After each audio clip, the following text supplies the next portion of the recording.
This episode contains graphic descriptions of crime scenes which may be disturbing to some listeners. This is a special bonus Behind the Badge episode where we pull back the curtain to expose the often untold real-life stories of law enforcement. And today we're bringing you the story of a brave young man with a promising career who at the age of 23 had already distinguished himself as a role model. A man who would put himself in harm's way to protect others. This is APB Behind the Badge. Here's your host, former police chief Mark Spahn. Even as a kid, Anthony Dwyer knew exactly what he wanted to be when he grew up. From a young age, always said he wanted to be a cop, and there were no cops in our family, but he wanted to be one. And one time I remember he wanted to borrow money from my husband for something. I don't know what it was for. And it wasn't a lot of money. My husband said, sure, Aunt. And he said, I'll pay you back when I become a cop. He was probably 12 years old at the time. That was Anthony's mom, Marge Dwyer. She told me that Anthony was very serious about reaching his goal of becoming a police officer with the NYPD. Again, here's Marge Dwyer. And then they had the police test, and he decided to take it. He just became 100% student. He was going to the library, constantly reading, making sure he'd be able to pass it, and it was the greatest day of his life, the day he graduated from the police academy. Anthony's younger brother, Andy, also joined the NYPD. He told me that his brother would go out of his way to lend a hand. Here's Andy Dwyer. He taught religious instruction at the church by us. He was a volunteer fireman, and, he was always helping. And there's one, example, which, there's a guy that was in his high school with him that he was friends with, and the guy got into an accident, and he was in a coma for a while. And Anthony went to see him every day, to sit by his side, rubbed his hands, they said he could feel you and everything. And the guy came out of his coma, and Anthony was with him even that. He was in the hospital with him, and the guy went home, and Anthony was kind of taking care of the guy. Always about, taking care of other people. Anthony Dwyer lived to help others. That's who he was. Being a police officer was a perfect fit for the man who wanted to help the vulnerable and stop those who would prey upon them. There's a McDonald's restaurant on 7th Ave at 40th Street near Times Square in New York City. It was just after 3 in the morning on October 17, 1989, when 3 armed suspects broke through the locked doors. At gunpoint, robbers rounded up several terrified employees who were working the overnight shift. A couple of them managed to get away and call police. The first 2 officers on scene were 23-year-old Anthony Dwyer and 30-year-old Jerry Kane. Jerry Kane remembers that call. A couple of us rolled in there. These perpetrators were looking to do a burglary, didn't realize that there'd be employees in the place.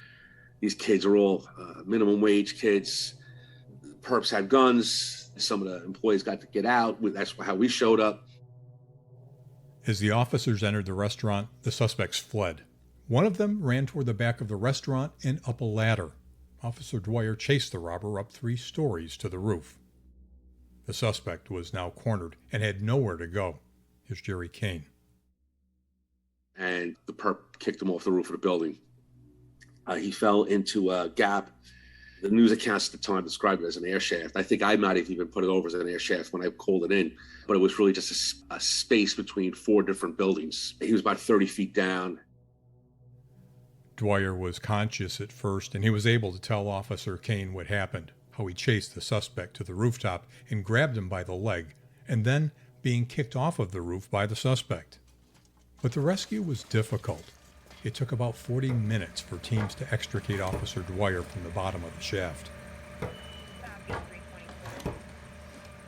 They had to break a hole into the next building, fire department, and our police emergency services unit, which is our rescue guys.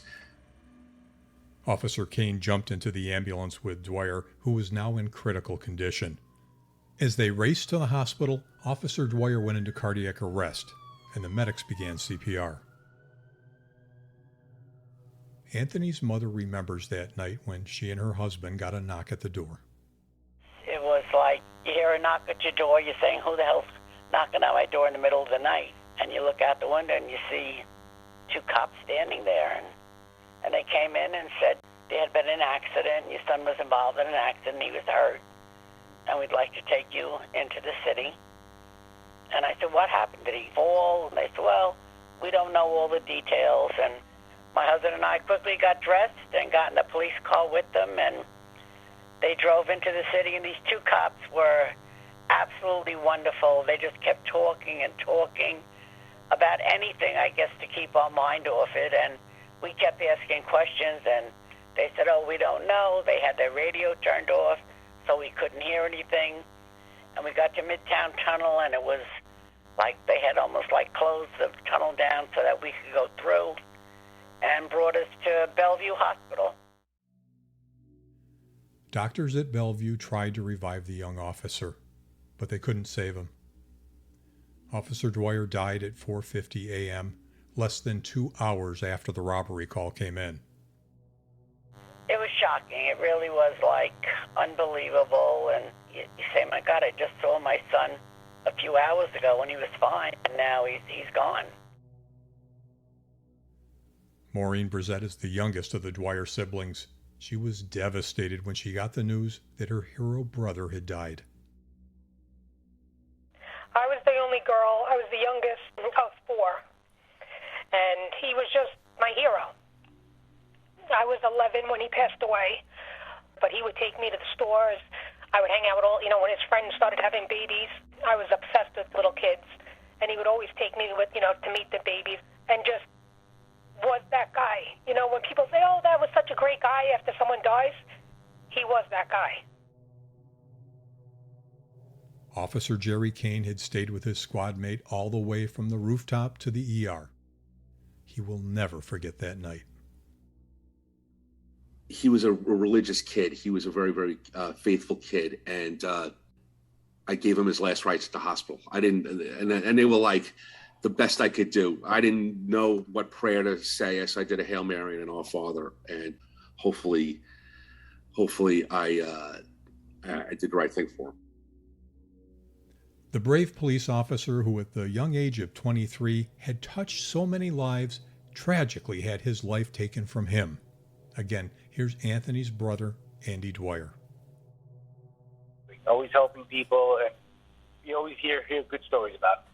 Being a volunteer fireman, between teaching at the religion class, between helping his high school friend that was in a coma, and that he was there for him the entire time, willing to and wanting to help everybody. Anthony's sister Maureen was at a gathering several years later. The group was introducing themselves to each other. One of the people in the room with Maureen was a relative of the man who Anthony helped get through his coma. And we were at my friend had a house in Hunter Mountain, and we're there, we're all just talking. There was guys and girls, some we didn't know, and we're just talking, and the guy asked me, we were saying last names or where we grew up, so I told him my last name, and his face dropped. And he said his cousin was the guy that my brother taught how to walk. I don't know if he met my brother, but he said he was heartbroken when Anthony died because he knew his cousin was able to walk again because of my brother. And the description of the events that Officer Dwyer had relayed to his friend, Jerry Kane, as he lay mortally injured, would be a key part of the trial against the suspects, and particularly against the suspect who kicked the young officer from the rooftop. I had taken his dying declaration. That's legally his last words, and I got to give those words in court a year later. All told, 4 suspects were arrested for murder of a police officer, assault, burglary, and attempted robbery, as well as gun charges.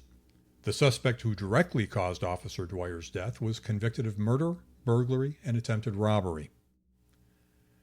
In the spring of 2023, the incarcerated man was up for parole on his 25 years to life sentence. Some reports indicate that there was a split decision by the parole board on whether to grant parole. But according to state records and Anthony's family, Anthony's killer is still incarcerated, with his next parole hearing scheduled for the summer of 2024. Anthony's mom and dad founded an organization with another couple, the Hansons, who lost their son, who died during an NYPD training exercise in New York Harbor. The Deceased Officers Parents Association works through the PBA to provide support to parents who went through the same heartbreak as the Dwyers and the Hansons in losing a son or daughter in the line of duty. We started this with another family, the Hansons. We met them, unfortunately, at their son's wake and became more than friends. We were like family. And we would attend offices, wakes, funerals, together. And people would ask us, like the parents would say, is there a group for parents? And we said, no, but we give them our number. Give us a call if you want to talk.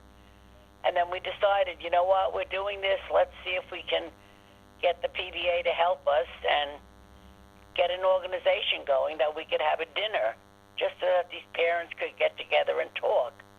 And the PBA was 100% behind us. We invited all these parents to come. A lot of people were hesitant. And once they got there, you're sitting in a room with people who have been through the same thing you are.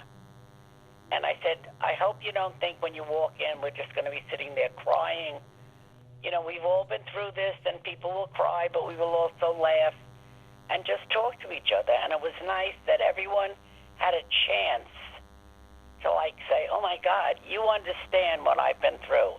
And we received letters saying, thank you so much. It was so nice to sit with other people who have been through the same thing we were, and they understood what we were going through.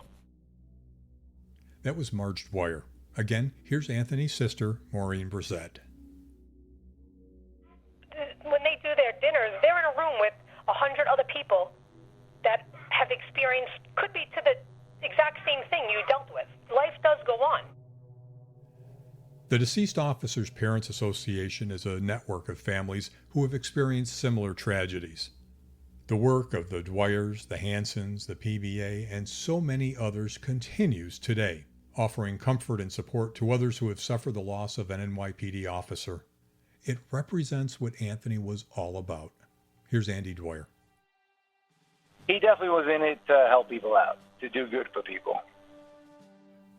More than 30 years have passed since we lost Anthony, but he's not forgotten, not by family, friends, colleagues, or the many people who've been helped by Anthony's legacy through the Deceased Officers Parents Association. This episode is dedicated in honor of the heroic service of Officer Anthony Dwyer. You're listening to APB Behind the Badge, an original Spawn Group production. Send your comments to APB Behind the Badge at spawngroup.com.